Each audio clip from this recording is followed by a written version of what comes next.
Halo semuanya, balik lagi di Geek Shy Channel. Oke, balik lagi di channel kita dan kita baru aja Ya, nonton film Man Called Otto. Man Called Otto judulnya. Sebenarnya udah agak lama sih ya, maksudnya munculnya tuh Awal tahun sih. Ya, sekarang udah telat banget sih, udah 3 minggu. Ya memang udah agak lama, cuman dari awal tidak menurunkan minat kita buat Iya, nonton ya. Gamesnya dari apa? Dari awal. Dari kebetulan kalau Gigi yang gue tahu memang penggemarnya Tom Tom Hanks gitu, dan salah satu yang memperkenalkan Tom Hanks di kasana perfilman gue juga termasuk Iya. Gigi gitu. Dan gue banyak lihat perfilman dari Tom Hanks dan memang nggak main-main ini Nggak orang main-main, gitu. iya. Two-time Academy Award winner gitu kan. Langganan award lah dia. Award, ya. Dan memang secara track record perfilman Bagus sih, khususnya kalau teman-teman ngikutin dia banyak berkiprahnya tahun 90 sampai 2000 awal itu. Top-topnya itu ya terakhir kalau kita tahu film Castaway itu puncaknya dia. itu puncaknya peak-peaknya ya, itu. Castaway ya. Castaway. Itu sih harusnya udah sangat terkenal ya. Cuman kalau gue lihat sih banyak teman-teman yang anak sekarang lah gitu, banyak yang nggak tahu itu bisa tonton ya. Nah, ini salah satu yang terkenal juga Forrest Gump ya, di sini. Ini jelas yang bikin namanya dia mencuat, dan filmnya juga nggak main-main, dapat Best Picture, dia juga dapat Best Actor gitu kan. Ini nggak peaknya ya? Bisa dibilang ya karya yang paling apa ya, terkenalnya beliau sih sebenarnya. Cuman kalau acting peaknya dia tuh kalau menurut saya sih di tahun 2000-an itu. Iya bener sih, Castaway jadi sangat, karena kan itu mainnya sendirian. Main sendirian. Nah, jadi bener-bener actingnya bener-bener teruji banget. Nah, ketika muncul Man Called Otto ini juga memang kita semua tertarik ya. Iya. Dan sebelumnya gue nonton ini dulu di salah satu streaming platform, itu ada judulnya Finch. Nah, itu juga ya. emang apa ya, menurut gue Tom Hanks tuh salah satu spesialis aktor yang main emosional gitu. Jadi dia bisa pemeran tuh hanya dia doang, tapi nyolong banget gitu. Dan karakternya yang nggak terlalu meledak-ledak gitu. Jadi dia ada suatu momen yang memang harus rapuh, bisa kelihatan. Iya benar-benar. Tapi kalau harus karakter gitu, keluar karakter bisa gitu kan. Itu mungkin yang menurut gue jadi sangat kelihatan tuh di ini Captain Phillips. Nah, ya. Kalau boleh menyinggung film-film lain lah.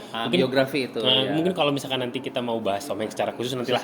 Cuman ini kita khusus mau bahas Man Called Otto ini. Nah, kita mulai dari mana lagi? Nah, jadi sebenarnya ini sekedar info. Sebenarnya ini film bukan original, adaptasi film Swedia tahun 2015. Judulnya A Man Called Ove. Ove lah, nggak tahu bacanya gimana. Waktu itu mencuat, dia kalau nggak salah masuk nominasi Oscar loh film Swedia, tapi menang make up. Mungkin ceritanya diadaptasi ke versi barat, maksudnya versi Hollywood lah tanda kutip di sini. Jadinya A Man Called Otto, kalau di sana namanya siapa, diterjemahin ke sini namanya siapa gitu. Supaya familiar lah. Semua familiar gitu kan. Kayak misalkan diadaptasi ke Indonesia nggak mungkin namanya Otto tadi kan. Otong. Ya mungkin Asep gitu kan. Kayak gitulah itu. Nah, ini sebenarnya intinya tentang apa, kakek-kakek kali ya, yang udah sendiri di ujung hidupnya gitu, dimana memang sih ini jujur temanya agak kontroversial ya, mental health gitu kan. Jadi di sini itu dia sebenarnya udah nggak punya tujuan di dalam hidup ini, jadi selalu punya suicidal pikirannya dia gitu. Nah, nanti tapi beriring ceritanya maju gitu, tuh kita jadi tahu kenapa sih dia kayak gitu. Khususnya kalau kita nggak tahu awalnya, ini kok grumpy old man banget sih. Iya, tipikal grumpy old man lah kita sering lihat di film-film ataupun di kehidupan sehari-hari, adalah orang tua yang galak gak jelas gitu. Yang apa, ketus bahasanya gitu kan. Tapi ternyata ada layer-layer, ada lapis-lapisan yang ternyata menyebabkan dia jadi seperti itu gitu. Nah, di sini tuh secara bagusnya itu khususnya Tom Hanks yang memang udah aktor karakter gitu ya, bisa menampilkan itu, ketusnya dapet, tapi pas ternyata harus kejadian-kejadian flashback, khususnya dia mengenang, nanti nggak bisa kasih spoiler gimana membawa dia jadi kayak gitu itu, ternyata dia juga rapuh juga gitu di situ kan. Dan itu bisa diperlihatkan di situ. Dan di sini tuh kerennya, kadang orang tuh mikir gue tuh pasti bisa sendiri lah, gue nggak butuh orang lain. Padahal tetangga dia yang tanda kutip dia selalu bilang orang bodoh lah, idiot lah gitu. Itu sebenarnya peduli gitu sama dia. Nah, kadang apa ya, kalau saya bisa ngeliat ini tuh gimana kita mau membuka diri lah gitu. Nah, di sini kerennya itu ya Hollywood banget lah ya, ada dramatisirnya, dan jujur sih tadi 15 menit terakhir itu masih menguras emosi dan sekali, air mata sekali gitu, dan hebatnya endingnya itu nggak lebay tapi pas lah kalau menurut saya gitu. Dan menurut saya terlepas ini katanya sih di luar secara kritikus kurang ya, memang buka-bukaan, tapi secara audience score-nya dia tinggi banget sampai 97. Iya, makanya penonton suka banget. Iya, makanya Cuman mungkin kritikus ada faktor karena ini adaptasi gitu. Jadi udah nggak original, tapi menurut saya semua film mau jadikan bahasa Inggris atau pindah nanti jadikan versi Indonesia juga, selama ceritanya masuk mah kena gitu ke semuanya. Karena testimoni dari semua orang gue lihat di sosial media tuh positif hampir semuanya sih. Dan apa ya itu tadi Gigi udah sempat mention mental health, gue juga udah sempat lihat orang-orang bahas ke arah sana. Dan menurut gue sih tadi yang kita rasain sangat tadi kita habis nonton pun apa sih kayak diem dulu gitu, kayak nggak bisa langsung berdiri keluar bioskop gitu kan, kayak jadi perenungan gitu, itu mungkin emosi yang cukup tersampaikan cukup besar sih menurut gue. Ya. Apalagi ya di zaman now gitu. Iya dan ya mau nggak mau relate sih, itu kan berkaitan sama psikologis orang dan masalah kepahitan dan segala macam kayak gitu lah maksudnya. Nah memang diserangkat dengan sangat baik gitu. Baik. Dengan jalan ceritanya pas lah menurut saya gitu kan. Ya.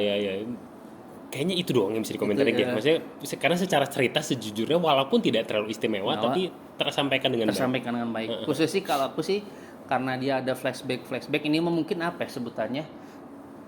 Ya cocok logi lah ya. Kan kita nampilin Forrest Gump. Kayaknya Tom Hanks sih nggak akan pernah bisa jauh-jauh dari perang Vietnam kayaknya. Itu juga ya? Iya kan. Jadi ceritanya dia waktu mudanya dia pengen banget membela negaranya, cuman nggak bisa kan. Nah nanti ada faktor fisik yang nanti akhirnya menjadikan ujung hidupnya kayak gitu kan. Cuman kalau kita nonton Forrest Gump, dia malah nggak pikir apa-apa, tapi ternyata kena draft Vietnam gitu kan. Jadi itu di sini tuh ada mungkin gini ya, si Tom Hanks itu punya di staff filmnya dia tuh kayak mungkin sutradara karena dia tahu dia menyutradari seorang Tom Hanks. Khususnya di sini Mark Foster itu gue tahu nih ke arah-arahnya si Tom Hanks itu paling pas kalau udah ditempatin di sini. Kayak gitu. Karena memang kalau gue jadinya maksudnya apalagi khususnya yang gue tonton belakangan ya maksudnya dari Forrest Gump segala macam, khususnya Vince yang gue baru masih seger banget di kepala gue.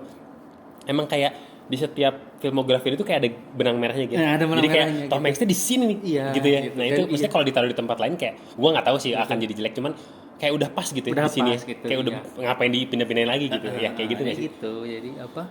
Ya kan suka dibilangnya Tom Hanks itu is America sweetheart gitu kan. Jadi dia tuh entah lu casual film goer atau lu yang emang kritikus, ya pasti ada di depan banner lu kalau udah ada Tom Hanks gitu ya. Nonton kayak gitu. Nggak akan bisa dibenci gitu dibenci. Nah itu no haters gitu ya. Nggak ada nggak sih maksudnya cepet aja ada nggak sih film yang menurut tuh gagal buat dia gitu diperankan oleh dia mungkin ini agak bias ya. Kalau menurut saya sih nggak ada. Iya. Terlepas underwhelming atau overwhelming mah itu terlepas, tapi sejauh ini yang saya nonton khususnya sekarang dia udah makin tua kan udah makin milih tuh. Setahun cuma satu film dan itu dia maksimalkan banget. Tahun lalu aja dia cuma main di Elvis. Jadi karakter pendukung tapi mencuri perhatian gitu kayak gitu. Jadi sekarang dia nggak bisa nggak terlalu ngoyo atau ngejar gua harus leading gitu, harus atau award gitu enggak. Dia bermain dengan ya udah gitu. Ya istilahnya mungkin bagi orang gua udah puas lah gitu kan. Dan kalau gue bisa simpulkan juga setiap penampilan itu tuh heartwarming gitu. Heartwarming ya itu. Kayak gue nonton ada feel yang sama ketika gue nonton Vince kemarin dengan si Otto ini kayak ada galaknya tapi tetap sweet gitu. Nah itu. American Sweetheart itu kata-kata yang cukup tepat sih. Jadi kayak figurnya dia tuh kalau kita nonton ke bioskop teh kayak figur bapak aja gitu. Jadi nggak kita ngelihat seorang aktor yang yang dengan penuh egonya, dengan penuh yang ditampilkan di layar itu ya bisa dibilang apa adanya aja gitu. Iya, jadi memang sangat sulit dipungkiri bahwa kalau kita bahas filmnya pasti kita mau jadi bahas kemana-mana karena kuat banget di situ. Dan itu kalau urusan filmnya sih menurut gua nggak terlalu banyak yang bisa dikomentarin. Yang jelas dia performance-nya bagus banget sih. Bagus. Dan ya kalau mungkin nanti video ini tayang dan masih ada di bioskop mungkin teman-teman bisa nonton. Karena layarnya udah agak berkurang tapi masih ada. Dan kalau mungkin udah nggak ada, mungkin nanti bisa ditunggu di OTT kali. OTT nggak tahu muncul di mana sih, cuman layak buat. Nah ini mungkin teman-teman yang nonton mungkin pengen tahu juga misalnya sebelum tadi kan disebut Vince di OTT Apple Apple TV, TV. jadi dia sekarang tuh udah mulai sebelum tahun sebelumnya lagi ada News of the World yang di Netflix. Itu tipikalnya sebenarnya bukan tipikal sama, cuman dia settingannya zaman western, zaman masa depan post apokalip. Ternyata deh apa ya, mungkin bisa dibilang karakter seperti Tom Hanks itu kayaknya di semua situasi ada gitu kan. Aku surga itu kayak gitu. Dan sekarang masalahnya yaitu tadi mental health dan berani juga sih tadi ya. Ada beberapa part yang apa ya? Agak bukan eksplisit ya. Kontroversi. Cuman pinter lah gitu naruhnya. Kadang-kadang soalnya ini tonton sendiri aja ya. Kita nggak mau ngasih terlalu ngasih spoiler gitu. Biasanya orang naruh part itu tuh agak-agak norak aja. Agak-agak naon. Kayak ditempel gitu. Nah itu kayak tetap hangat gitu. Hangat iya itu.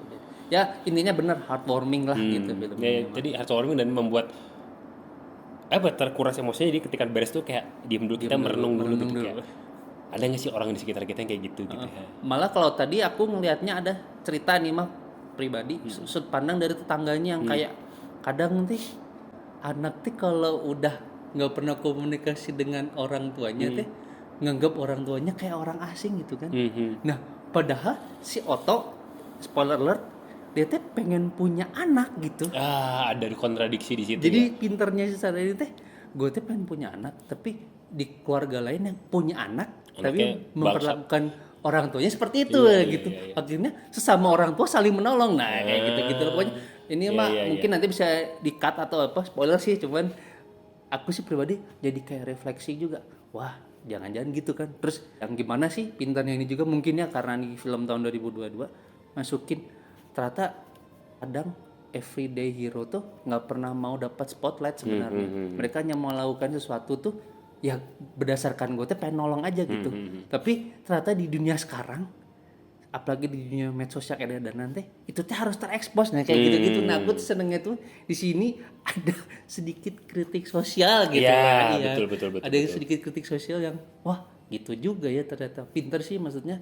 Terlepas ini adaptasi mungkin disesuaikan dengan kebudayaan khususnya di Amerika gitu kan. Iya kurang lebih kayak gitu sih. Maksudnya itu kita udah bilang tadi mungkin bisa jadi tontonan yang menarik atau mungkin teman-teman yang baru kenal Tom Hanks ya. Bisa nonton lah. Jadi di sana dengan nonton ini misalnya pengen tahu yang sebelumnya. Betul. Gitu, kita kayak men-trigger lah teman-teman buat coba deh kalian lihat gitu karena nggak akan rugi nggak akan rugi dan dia bisa dibilang ya tadi kayak sosok bapak aja gitu. Jadi kayak kita kalau nonton bioskop teh pengen ketemu bapak aja lah gitu.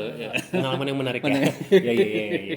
Ya kurang lebih gitu ya. Iya. Kayaknya udah cukup lah maksudnya kita untuk pembahasan kita tentang film ini kali ini ya. Jangan lupa subscribe ya, untuk share ke temennya. Kita mungkin akan coba terus bikin impression lah. Impression nonton, ya. Kita coba bikin kayak gini walaupun mepet lah ya. Okay. Ya. Siap. Sampai jumpa di video selanjutnya. Bye bye.